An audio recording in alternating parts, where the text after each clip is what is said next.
صلاة الوتر، هذه الصلاة اللي ما كان يتركها النبي عليه الصلاة والسلام لأهميتها، وكان يرغبنا فيها عليه الصلاة والسلام بقوله إن الله وتر يحب الوتر، يعني هذه الصلاة ترى يحبها الله سبحانه وتعالى. طيب كم عدد ركعاتها؟ ومتى أفضل وقت أصلي فيه هذه الصلاة؟ وإيش أقرأ فيها إذا جيت أصليها؟ كل الأسئلة هذه وأكثر بإذن الله تعالى راح تعرفها في هذا المقطع، ولكن لا أوصيك تفاعل في المقطع حتى يوصل لأكبر عدد ممكن تكون شريك في الأجر بإذن الله تعالى.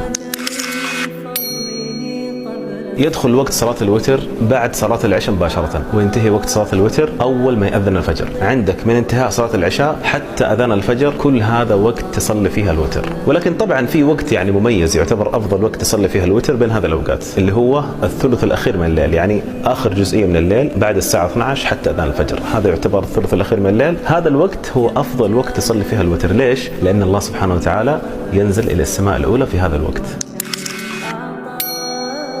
صلاة الوتر ترى ركعة واحدة بس، ركعة واحدة تختم فيها صلواتك الليلية. تقدر تصلي هذه الركعة لوحدها، تصليها وتسلم وخلاص انت كذا صلاة الوتر. ولكن الأكمل والأفضل انك تصلي قبلها قيام الليل. ايش قيام الليل هذه؟ قيام الليل هذه ركعتين تصليها قبل الوتر، مثنى مثنى، سواء كان ركعتين 4 ركعات 6 ركعات، المهم انه ركعتين وتسلم، ركعتين وتسلم، ركعتين وتسلم، لين خلاص تحس انك اكتفيت. اختم بركعة الوتر، هذا اللي في الأخير الركعة الوحيدة، هذه هي ركعة الوتر. لكن اللي قبلها اللي مع بعض ثنتين هذه قيام الليل. تقرأ في صلاة الوتر اتباعا لسنة النبي عليه الصلاة والسلام سورة الفاتحة، بعدها تقرأ قل هو الله أحد، سورة الإخلاص، الفاتحة والإخلاص فقط، هذه هي السنة. طبعا أفضل وقت للدعاء في كل الصلوات سواء كان صلاة الوتر ولا غيرها، أفضل وقت للدعاء وأنت ساجد، لأن النبي عليه الصلاة والسلام ورد عنه أنه قال أنه أقرب ما يكون العبد من الله سبحانه وتعالى وهو ساجد. ولكن ورد عن النبي عليه الصلاة والسلام في صلاة الوتر في بعض المرات أنه كان يقنت. إيش يعني يقنت؟ يعني بعد الركوع ترفع من الركوع تقول سمع الله لمن حمده ربنا ولك الحمد، بعدين ترفع يدك وتدعو بما شئت، ادعو باللي في خاطرك، ادعو الله سبحانه وتعالى بأسلوبك بطريقتك بكل شيء في خاطرك. بعد ما تنتهي من الدعاء خلاص تسجد وتكمل الركعة.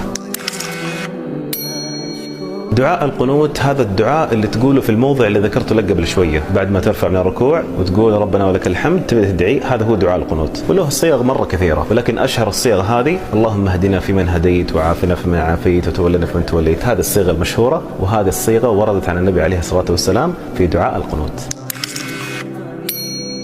صلاة الوتر يا جماعة الخير أول شيء إنه صلاة يحبها الله سبحانه وتعالى. يقول النبي عليه الصلاة والسلام إن الله وتر يحب الوتر فوتروا يا أهل القرآن. وأصلا إذا حافظت عليها تحس بالفرق في حياتك، تحس إنك فعلا حياتك فيها بركة لما تحافظ على ركعة الوتر هذه. والنبي عليه الصلاة والسلام قدوتنا كان يوتر في كل ليلة، لما يكون مسافر، لما يكون جالس، في كل الليالي كان يصلي الوتر. في هذا القدر كفاية. أتوقع أنك الآن عرفت أهم الأمور الأساسية اللي تقدر من خلالها إنك تصلي صلاة الوتر وأنت فاهم هذه الصلاة وتعرف إيش تسوي فيها. أنا داري والله إنك ما جلست إلى الآن تتابع هذا المقطع إلا رغبة منك في أداء هذه الصلاة. أسأل الله سبحانه وتعالى أن يجعلك من المحافظين عليها، وأن يجعلها سبب في مرضاة الله سبحانه وتعالى عنك وتكفير جميع سيئاتك ومعاصيك وذنوبك. اللهم آمين. والسلام عليكم ورحمة الله وبركاته.